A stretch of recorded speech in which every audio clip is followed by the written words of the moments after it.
안녕하세요. 오늘은 야고보서 5장 7절부터 11절까지 내용을 가지고 목장 성경 공부를 합니다. 이제 그 야고보서가 거의 마지막에 지금 도달하고 있는데요. 이 5장 7절 이후가 이제 마무리되는 그런 단계인데요. 그 마지막을 사실은 이 세 부분으로 나눌 수 있습니다. 그 첫 대목이 이제 11절까지 한 대목, 그 다음에 이제 18절까지, 그리고 20절까지 이렇게 나누는데요. 11절까지 한번 주일 설교하시고, 그리고 나머지 부분 12절부터 20절 내용으로 마지막 야고보서 설교를 하실 예정으로 있습니다. 오늘 그 5장 7절부터 11절까지 내용을 잘 보시면은 그 제목에서도 나오는 것처럼 참는다, 참고 견딘다라는 그 내용이 주를 이루는데요. 그 어떤 단어가 눈에 보이시냐 하니까 참는다라는 내용이 잘 보이실 겁니다. 7절 초반에 보시면 참고 견디십시오. 그리고 두 번째 줄에 가면 오래 참으며 8절에 참으십시오. 그렇게 되죠. 그 다음에 11절에 가서 또 보시면 참고 견딘 사람은 이렇게 해서 뒤에 또 가면은 그 욥이 어떻게 참고 견디었는지 이렇게 해서 참고 견딘다라는 그 내용이 이렇게 반복되고 있다는 것을 우리가 알 수 있습니다. 그런데 이 참고 견디라라고 지금 야고보가 이야기하는데 그 참고 견디라라고 하는 가장 주된 요인은 예수님의 재림입니다. 7절에 보시면 주님께서 오실 때까지 참고 견디십시오. 이렇게 돼 있죠. 여러분 그 기억하시겠지만 데살로니가 전서 4장 13절 이후부터 또 5장까지 그리고 데살로니가 또 후서의 1장에서도 보면은 이 예수님의 재림에 대한 내용 그리고 죽은 사람들에 대한 부활의 내용들이 많이 나오는 것을 우리가 기억할 수 있습니다. 무슨 소린가 하니까 이 당시 그 초대교회 사람들은 예수님께서 곧 다시 오실 것이라는 기대를 하고 있었습니다. 그래서 그 기대가 지금 여기에도 나타나고 있다는 것을 알 수 있고요. 또 하나는 예수님이 재림이 왜 기대할 것이냐 하면은 예수님이 처음 오셨을 때 그 나사렛 회당에서 읽은 이사야서 61장 말씀을 기억하시는지 모르겠는데 거기에서 보시면 그 누가복음에 나온 내용이죠. 누가복음 4장 16절 4장 16절부터 21절까지 나온 내용입니다. 그 특별히 18절에 보시면 이사야서 61장 1, 2절 내용을 예수님께서 읽으시는데요. 주님의 영이 내게 내리셨다 그러시면서 가난한 사람에게 기쁜 소식을, 그 다음엔 포로된 사람에게 해방을, 눈먼 사람에게 눈뜸을, 억눌린 사람을 풀어주고 그렇게 되니까 무엇이냐니까 큰 회복을 지금 예수님께서 처음 오셨을 때 가지고 오셨다라는 것을 기억합니다. 그죠? 그러다 보니까 두 번째 오실 때에도 그러한 회복이 있을 것이라는 것을 사람들이 기대할 수 있다라는 거죠. 네, 그런 면에서 이제 이 야고보가 이야기하는 예수님의 다시 오심에 대한 그 기대를 우리가 생각해 볼 수 있고요. 그리고 또 보면은 그 8절 7절에서 야고보가 이 견디는 것, 참고 견디는 것에 대해서 아주 실질적인 예를 드는 것이 농부가 기다리는 비에 대한 것입니다. 이 팔레스타인 지역은요, 그 1년 중에 내리는 비의 한 4분의 3이 12월부터 2월 사이에 다 내립니다. 그리고 나머지 기간에는 비가 거의 오지 않는다는 거죠. 근데 씨를 뿌리는 시간, 이때가 대충 이제 우리로 치면 가을, 지금쯤 되네요. 이때가 이제 그쪽 지방에서는 씨를 뿌릴 때입니다. 이때가 이른 비입니다. 그리고 추수하는 것이 그 다음 해, 우리로 치면 봄이고, 그쪽으로 치면 가을이죠. 그때가 이제 그 추수하는 시기에 바로 직전에 내리는 늦은 비입니다.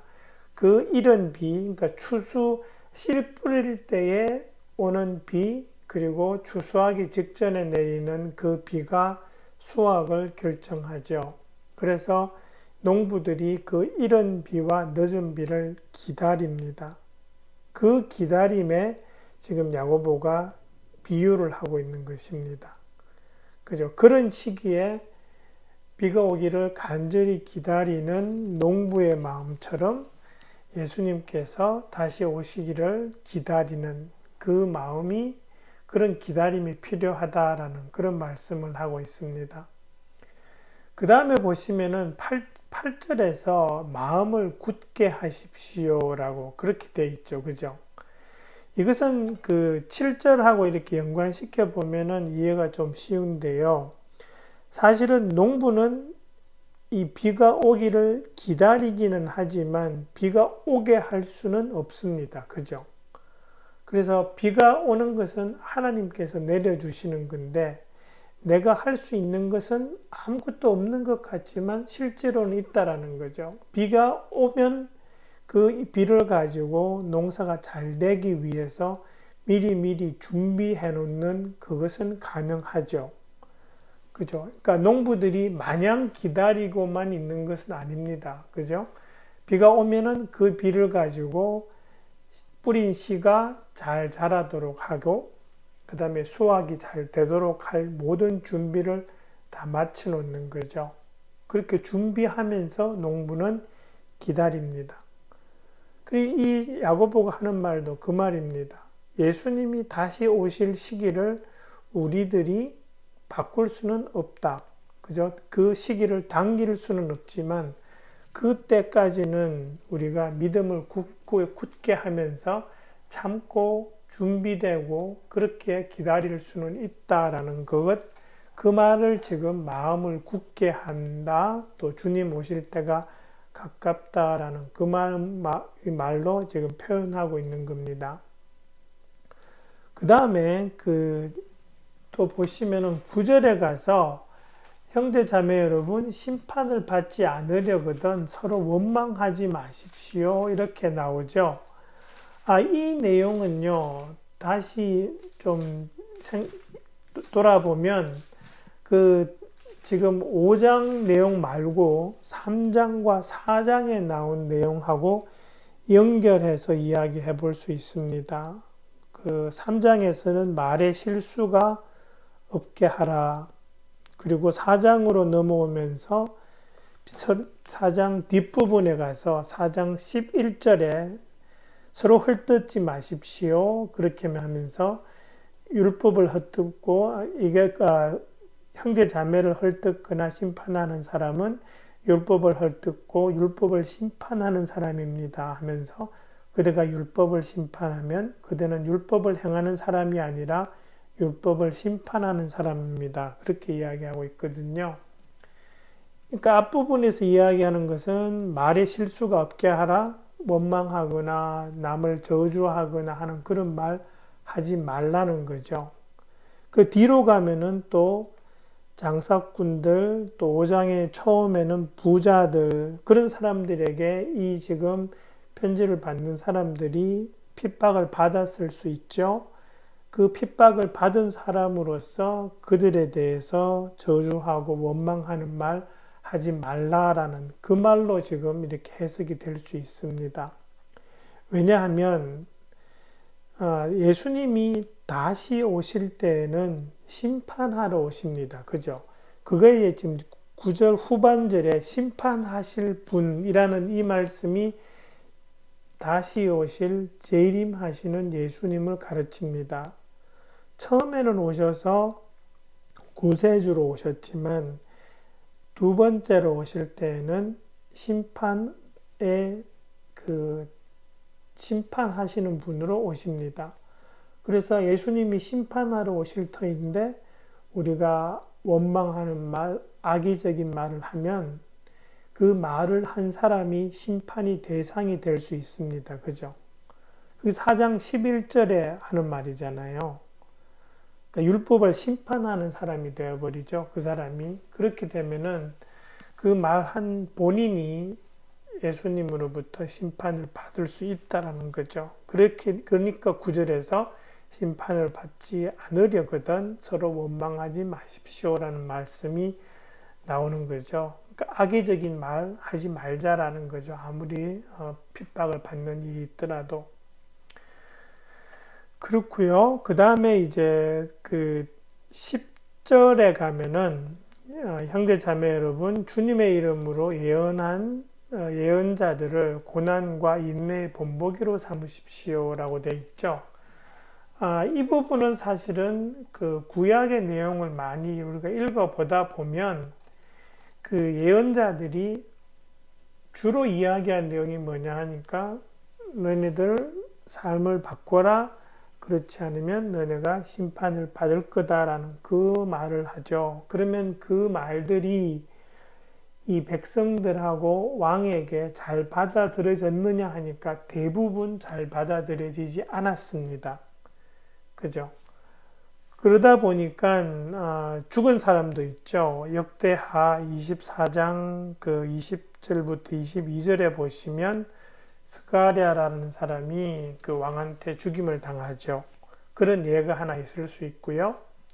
그리고 여러분 그 히브리서 그 11장을 쭉 보시면 그 내용 중에 그 뒷부분으로 가서 그